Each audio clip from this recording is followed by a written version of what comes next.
சகோதரர் பக்சிங் அவர்களின் ஊழியத்திலிருந்து விடாய் துணிக்கேற்ற வார்த்தைகள். அக்டோபர் மாதம் 3ஆம் தேதி. ஜீவனுள்ள கற்களைப் போல ஆவிக்கேற்ற மாளிகையாகவும் இயேசு கிறிஸ்து மூலமாய் தேவனுக்கு பிரியமான ஆவிக்கேற்ற பலிகளை செலுத்தும்படிக்கு பரிசுத்த ஆசாரிய கூட்டமாகவும் கட்டப்பட்டு வருகிறீர்கள்.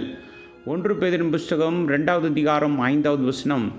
தேவன் பயன்படுத்தும் விதத்தில் நாம் ஜீவனுள்ள கற்களாக இருக்கிறோம். தேவன் தனது வாசஸ்தலத்தை கூட்டி கட்டும்படியாக கர்த்தராகிய இயேசு கிறிஸ்துவை நம்முடைய சொந்த இரட்சகராக நாம் ஏற்றுக்கொள்ளும் நாளில் அவருடைய ஜீவன் நமக்குள் ஊற்றப்படுகிறது.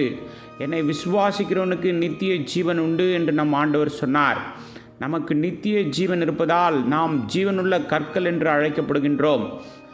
தேவன் நம்மை தனது ஆவிக்குரிய வீட்டை கட்டும் கட்டுமான பொருளாக பயன்படுத்துவதால் நாம் கற்கள் என்று அழைக்கப்படுகின்றோம். ஒருவருக்கு நித்திய ஜீவன் இல்லாவிட்டால் நாம் ஒரு கிறிஸ்தவர் என்று அழைக்கப்படுவதற்கு நமக்கு உரிமை இல்லை. நாம் தேவனுடைய வீட்டின் ஒரு பகுதியாக மாற முடியாது. தேவன் அவருடைய வாசஸ்தலத்தை நாம் கட்ட வேண்டும் என்று விரும்புவது மட்டுமல்லாமல் நாம் அந்த வாசஸ்தலமாக இருக்க வேண்டும் என்றும் அவர் விரும்புகிறார். மனிதர்களாகிய நாம் வாழவும் நேசிக்கவும் சுதந்திரமாக இருக்கவும் ஒரு வீட்டை விரும்புவதைப் போல இன்னும் ஒரு ஆவிக்குரிய வீட்டிற்காக இயங்குகிறார். அங்கு அவர் வாசம் செய்யவும் நம்மால் நேசிக்கப்படவும் முடியும். தேவன் அன்பாகவே இருக்கிறார்.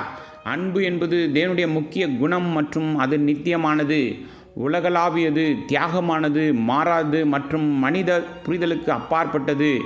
நாம் அவரால் கட்டியெழுப்பவும் அவருடைய நித்திய வாசஸ்தலமாக அவரால் கட்டப்படவும் அவர் விரும்புவது அற்பமான காரியம் அல்லவே.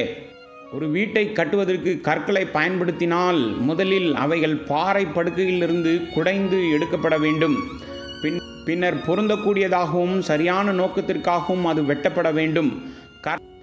கர்த்தர் நம்மை குடைந்து நாம் ஏற்ற வடிவத்திற்கு உரியவாறு உளியால் செதுக்க வேண்டும். அவருடைய அன்பான உளிக்கு நாம் நம்மை ஒப்புக்கொடுக்க கற்றுக்கொண்டால் ஜீவனுள்ள கற்களாக நாம் இணக்கமாக வாழ முடியும். மற்ற விசுவாசிகளுடன் சமாதானமாக வாழ்வது நமக்கு கடினமாக இருக்கிறது. அவர்கள் தங்களுக்கு ஒதுங்கிய மூலையில் நிம்மதியாகவும் மகிழ்ச்சியாகவும் வாழ முடியும் என்று நினைக்கிறார்கள். ஆனால் அவர்கள் மற்றவர்களுடன் பழகுவது, இணக்கமாக இருப்பது கடினமான ஒன்றாயிருக்கிறது.